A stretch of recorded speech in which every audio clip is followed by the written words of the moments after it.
என் பெயர் சாந்தி தொண்டி. பள்ளி வயதில் படிக்கும் மாணவர்கள் பாட சார்ந்தவுடன் உருவம் வரைய மாட்டோம் அப்படின்னு மறுப்பது ஏன்?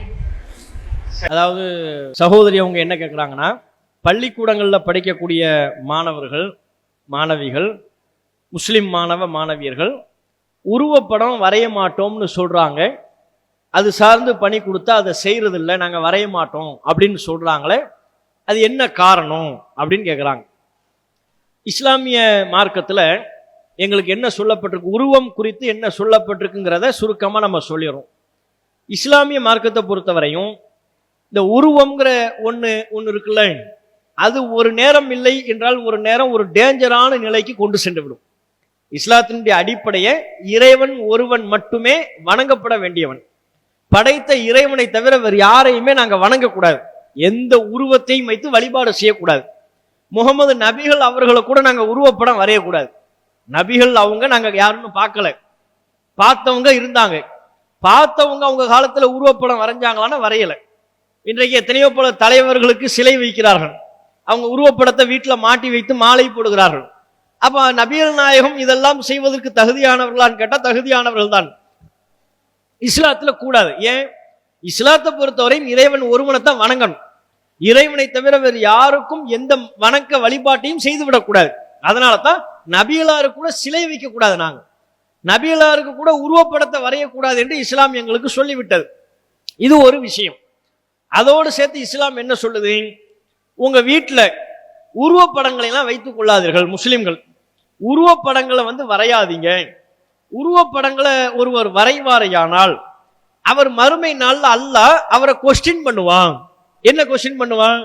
நீ தானே இந்த உருவப்படத்தை வரைந்தாய், இதுக்கு நீ உயிர் கொடு பார்ப்போம் அப்படின்னு அல்லாஹ் கொஸ்டின் பண்ணுவானாம். இறைவன் எங்களை கொஸ்டின் பண்ணுவார் என்று எங்களுக்கு எங்க நம்பிக்கையில எங்க மதத்தில் அவ்வாறு எங்களுக்கு சொல்லப்பட்டிருக்கிறது. அதனால நாங்க உருவப்படங்கள் வரைவதை நாங்க தவிர்க்கணும். உருவப்படங்கள் வரைவது என்பது மார்க்கத்தில் எங்களுக்கு தடுக்கப்பட்டிருக்கிற ஒன்று. உருவப்படங்களை வீட்டிலும் நாங்கள் வைக்கக்கூடாது. எங்க வீட்டுல எங்க அப்பா படத்தை, எங்க அம்மா படத்தை, அல்லது எங்க பாட்டி எங்க தாத்தா அவங்க படத்தை எல்லாம் சுவட்டுல மாத்தலாமான்னு மாட்டக்கூடாது. எங்களுக்கு அது தடை. ஏன்? இன்னைக்கு மாட்டி வைப்போம், நாளைக்கு அதுல போய் ஒரு மாலையை போடுவோம், அடுத்த பக்கத்துல ஒரு தீபத்தை வைப்போம். அதுக்கடுத்த தலைமுறை அவங்களை கும்பிட ஆரம்பிச்சிருவாங்க, வணங்க ஆரம்பிச்சிருவாங்க. முன்னோர்கள் கடவுள்கள் சொல்லி வணங்க ஆரம்பிச்சிருவாங்க. இது இஸ்லாத்துல கூடாது. இஸ்லாத்துல வணக்கம்னு சொன்னா இறைவன் ஒருவன் தான். இறைவனை தவிர பெற்ற தாயை வணங்கக்கூடாது, தந்தையை வணங்கக்கூடாது, முன்னோர்களை வழிபடக்கூடாது. அவங்க எல்லாம் மதிக்கணும். தாயை தந்தையை பெற்றோர்களை முன்னோர்களை மதிக்கணும், மரியாதை செய்யணும்.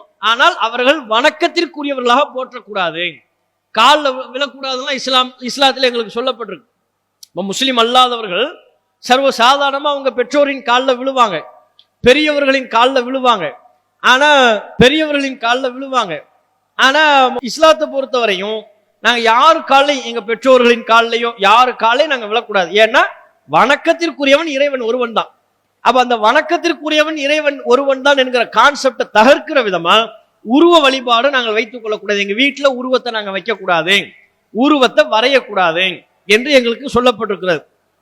இதனால் அந்த மாணவ மாணவியர்கள் என்ன செய்யறாங்க, சில முஸ்லிம் மாணவ மாணவியர்கள் நாங்க உருவத்தை வரைய மாட்டோம் அப்படின்னு சொல்லியிருக்கலாம். இஸ்லாத்துல எங்களுக்கு சொல்லப்பட்டிருக்கிற நம்பிக்கை என்கிற காரணத்தினால. ஆனா அதே நேரம் சில புரிதல்களை நம்ம அவங்களுக்கு கொடுக்க வேண்டியது இருக்கிறது. இப்ப உருவத்தை வரையக்கூடாதுன்னு இஸ்லாம் எங்களுக்கு சொன்னாலும், உருவத்தை நாங்கள் வைத்துக் கொள்ளவே கூடாது என்று இஸ்லாம் எங்களுக்கு சொன்னாலும், சில விதிவிலக்குகளும் அதுல இருக்கு. இப்ப சிறிய வகை உருவமா இருந்தால் அதெல்லாம் பிரச்சனை இல்லை, அது தாராளமா எங்க வீட்டிலேயே வைத்துக் கொள்ளலாம். மதிக்கப்படக்கூடிய நிலையில் இல்லாம சாதாரணமான மதிக்கப்படாத உருவப்படங்கள் இருந்துச்சுன்னு வைங்க, அதை நாங்க வைத்துக் கொள்ளலாம், அதை நாங்க பிரிண்டும் பண்ணலாம், தவறு கிடையாது. அதை வரைவதற்கு எந்த விதமான தடையும் இல்லை. இப்ப உதாரணமா அன்றாட நாளிதழ்கள் பேப்பர்கள் இருக்குல்ல, தினத்தந்தி, தினமணி, தமிழ் ஹிந்துன்னு ஏராளமான பேப்பர் பத்திரிகைகள் இருக்கு.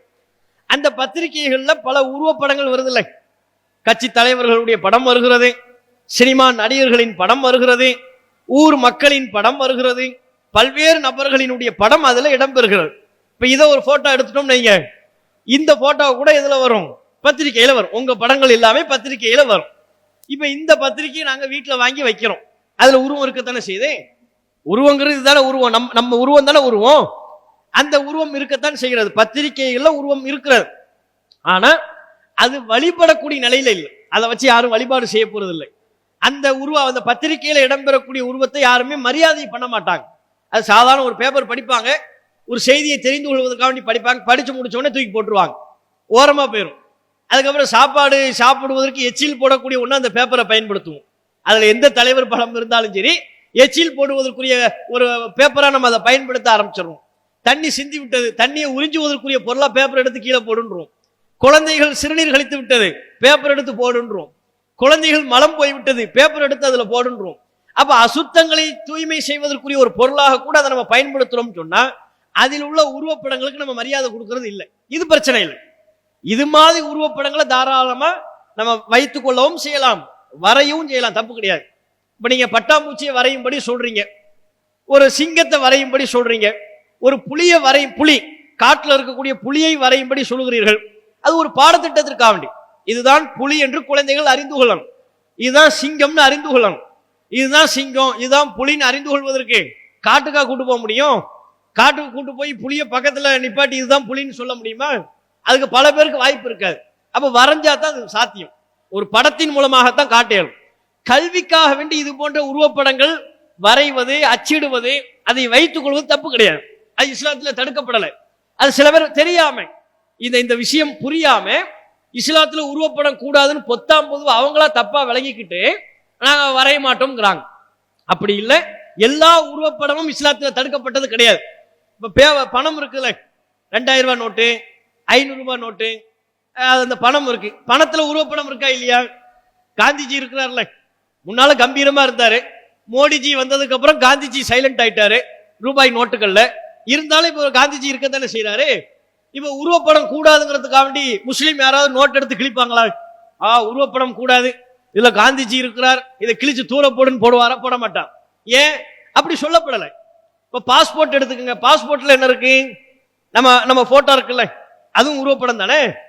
பேங்க்ல அக்கௌண்ட் ஓபன் பண்றதா இருந்தா போட்டோ கேட்கறாங்கல்ல, வெளிநாட்டுக்கு போறதா இருந்தா பாஸ்போர்ட் கேட்கறாங்க, அதுல போட்டோ இருக்கிறதா இல்லையா? ஆதார் எடுப்பதற்கு போட்டோ தேவையா இல்லையா? ஆதார்ல உருவப்படம் இருக்கிறது, பாஸ்போர்ட்ல உருவப்படம் இருக்கிறது, ஓட்டர் ஐடியில உருவப்படம் இருக்கிறது, இந்திய நாடு அச்சிடக்கூடிய ரூபாய் நோட்டுகள்ல உருவப்படம் இருக்கிறது. இந்த உருவங்கள்லாம் வணங்கப்படுபவையா இல்லை. எங்களுக்கு எது பிரச்சனை? மதிப்புக்குரியவையா ஆக்கிடக்கூடாது. நீங்க பெரிய சோத்துல அதை வரையுங்கள் இதை வரையுங்கள் சொன்னா நாங்க வரைய மாட்டோம்.